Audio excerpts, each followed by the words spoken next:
Why do people consume art? There are a multitude of reasons, from being entertained to put in the background while you do something else, and even as a way to connect with others socially. But I feel the main reason someone decides to make the choice to experience media boils down to something quite simple. People consume art to feel something, to evoke an emotion out of you, whether it be excitement, sadness, to feel cozy, scared, a way to escape. It serves as a means to immerse yourself in these complex emotions that you'd rarely experience in day-to-day life, to put yourself in the shoes of these people who are going through these events that are out of this world. It's potentially something so impactful, it could have an everlasting experience on you that completely changes the way you think and act. For me, it happened to be anime that I resonated the most with, but for everyone else, it could be anything. Music, games, drawings, books. They all serve as a way to connect with and give an experience you'll never forget. Now, what would happen if you consumed a piece of art that evoked an emotion out of you that you weren't ready to experience? ReZero has always been one of those series that's been able to make me truly appreciate character writing. People are so interesting. There's almost an endless list of ideas you could delve into when it comes to understanding people. They're complex, unpredictable, and when a series is able to capture these complexities, this unpredictable nature that resides inside others, it makes it stand out from the rest. It's elevated from simple entertainment to something that sticks with you, that you think about well past when you last experienced it. And to me, this is ReZero in a nutshell. It's able to seamlessly flesh out these abundance of characters in unique and interesting ways. It's not afraid to show you the sides of people that are disgusting, from the people that you're supposed to be rooting for. It's why I find the first season's 13th episode so intriguing, because it plays with you, it makes you want to look away from the screen, it forces you to confront something that has been building up since the very beginning, and is without a doubt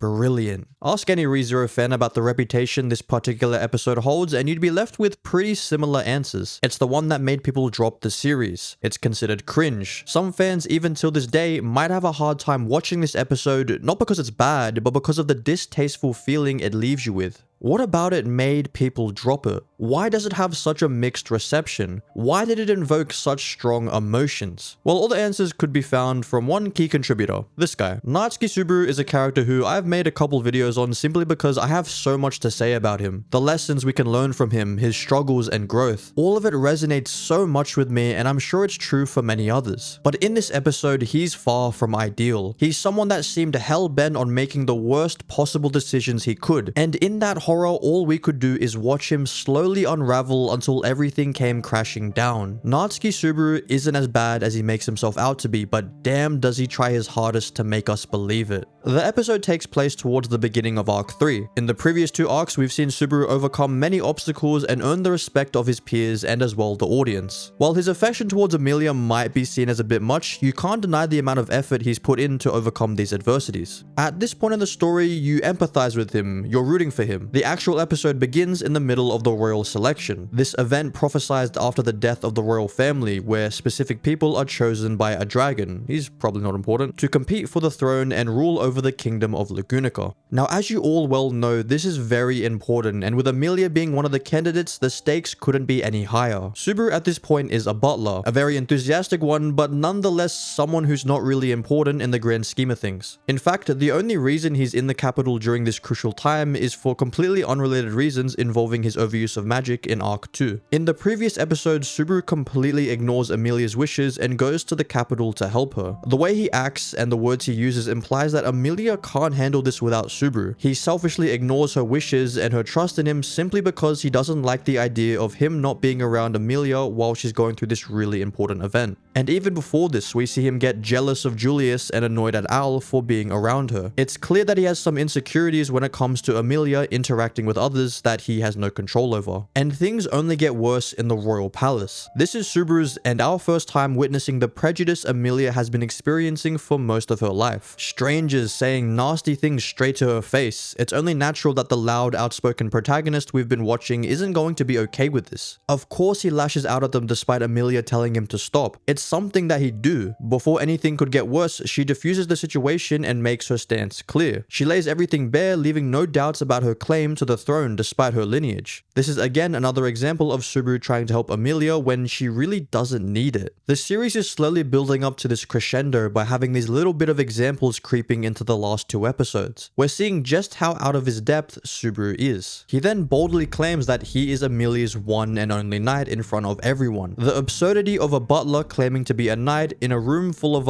knights might not be the smartest thing he could do. The amount of disrespect to these people is insane, belittling their actions, showing a complete disregard for logic and reason. Of course, in retrospect, we can look back at this scene and see how much his words relate to his past. But as a first-time viewer, he just comes off as an idiot. A detail I love about this episode is Subaru's facial expressions. They're ugly, irritated, and hard to look at. They're completely unbefitting of the protagonist of this series. Julius as well lays out how delusional Subaru is being. Do you have the resolve to stand by her side? Do you have the qualifications of being a knight? What allows him to embarrass himself in front of everyone? Subaru has proven he's capable of use in life or death situations, but that alone doesn't just up and make him Emilia's knight. You don't get to decide a role for yourself simply because you want it. You need to prove that you're worthy of it, and the way he's been acting, ignoring Emilia's wishes, embarrassing her in front of all these important people, claiming to be this figure to Emilia despite her never once giving it to him. It's no surprise she acts the way she does. Emilia affirms that Subaru is not her knight and gets rightfully kicked out of the palace. As I said earlier, at this point in the story you're rooting for Subaru, so when he first meets Julius, it's very natural for us to feel the same way Subaru does about him. You know, hey, who the hell's this guy being friendly with Emilia? But then you get this whiplash effect where Subaru and Julius are in a confrontation, but you can't support Subaru because he's so clearly in the wrong. It's off-putting because you're agreeing with a character that you were supposed to not like. It's as if you're being punished for blindly supporting the protagonist. We then get the infamous fight where Subaru gets absolutely decimated by Julius. His weakness is being shoved in his face by the person he least wanted to show it to him. At this point, it's very hard to empathize with Subaru because of all the horrible choices he's made so far. The way he looks in this fight is very reminiscent of scum you'd see in other shows. These nobodies that only serve the purpose of making you hate them, so that it feels satisfying when they get completely overwhelmed by basically any person you're rooting for in the show. And I find it brilliant that this treatment is instead given to Subaru, the protagonist. You rarely ever see anything like this. Show this scene out of context and you'd assume that the person you're following in the story is actually Julius. There's so much nuance in this fight that gets completely overlooked. If I told the average person that Julius is actually a very kind and considerate person for beating the shit out of Subaru, then some people would be confused. What about playing with and undermining this man could in any way be kind? Well, Subaru disrespected and claimed to be a figure that people dedicate their whole lives to. He's quite literally made himself a target for every single knight present. It's not unbelievable to assume that Subaru could be severely injured and potentially killed by one of them for making such a claim. You can see in their faces how angry they are, but when you look at them during the fight, you get this sense that they feel sorry for him. Julius is showing Subaru his weakness, but at the same time, he's showing the knights that this is someone who's not worth fighting. It just goes to show the kind nature of Julius. He's someone who'll make people think less of him simply to help someone in need. Despite Subaru throwing his entire soul into this fight, he couldn't win. He wasn't even close. We get the final nail in the coffin that was enough to make people not only despise Subaru, but stop them from watching the show entirely. Emilia confronts Subaru about everything. Why he ignored her, why he fought Julius, just trying to understand what he was thinking, only to be met with disappointment. Right now at this very moment, Emilia doesn't understand Subaru. She doesn't understand why he puts himself in these impossible situations when he's around her. The answer itself is very simple, it's because he loves her. But that hasn't been vocalized at this point, so naturally she wants to distance herself from him so that he stops getting hurt. Of course, when the guy who wants to constantly be by Emilia's side is told this, he's not going to be happy about it. He tries explaining himself, but there's only so many bold-faced lies you can tell, saying the reasons he did what he did were for her, but his selfish actions tell a different story. Everything he did during those last 2 episodes were for him, for his own satisfaction, for his own gratification. We see Emilia genuinely upset with him for the first time in the story. At this point, this is Subaru's last chance to salvage this downfall of a situation. All he has to do is be honest with her and himself, recognize what he did was wrong, apologize to Emilia for being so stubborn, and work towards something better, but he doesn't. He doubles down on his lies, which only makes things worse. He's not seeing Emilia as a person, which is something he struggles with a lot in this season. People are complex. They have their own histories, their own morals, their own way of life. Subaru is someone who only thinks about himself, about how others see him, and about how to look cool in front of everyone else. This idea that Subaru expected Emilia to understand simply because it works best for him is narrow-minded. Of course she's going to be confused. Of course she's going to want answers. Actions speak louder than words. How can she believe in someone who so easily ignores her wishes? How could she possibly trust someone like that?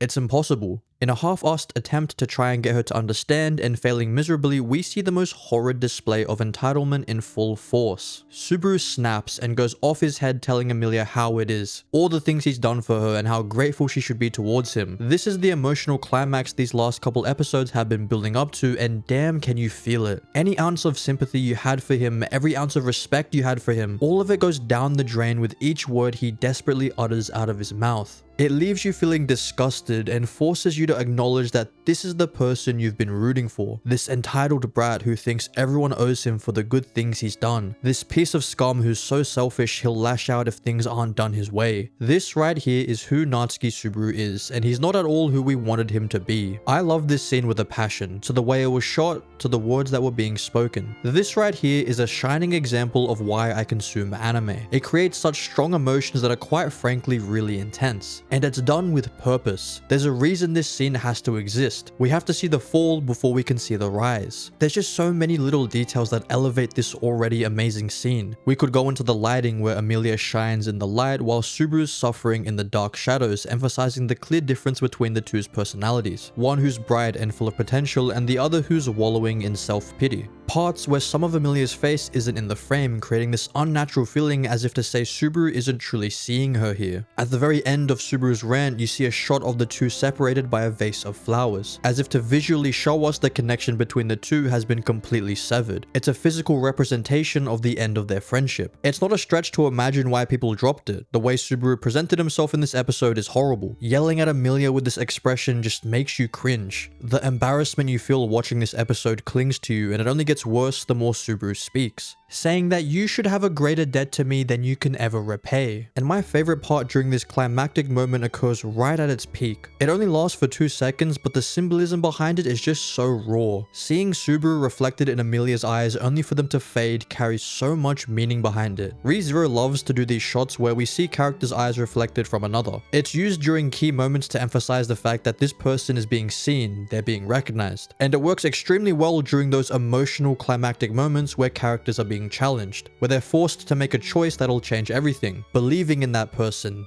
taking their hand. It's a beautiful habit that the series has, but here it's used in a completely different way. Emilia already recognizes Subaru, she already respects him, she sees him, but after this, that trust, that respect fades away just as he fades away from Emilia's eyes. A series is really able to give me goosebumps, yet somehow ReZero manages to do it easily. No matter how many times I watch these scenes, I always get these chills that I never get anywhere else. This episode forces you to feel embarrassed, to feel disgusted. It's something that people weren't ready to experience, and because of that managed to create a masterclass of a scene that made people drop it. It's these intense emotions such as this that's truly able to make me appreciate a series like ReZero, and I'm sure it'll continue to do this in the future. Hey guys, if you enjoyed the video, consider liking and subscribing, it would mean a lot. If you want to see more ReZero content, then make sure to leave a comment down below, but anyways, that's all I have to say for now. See ya.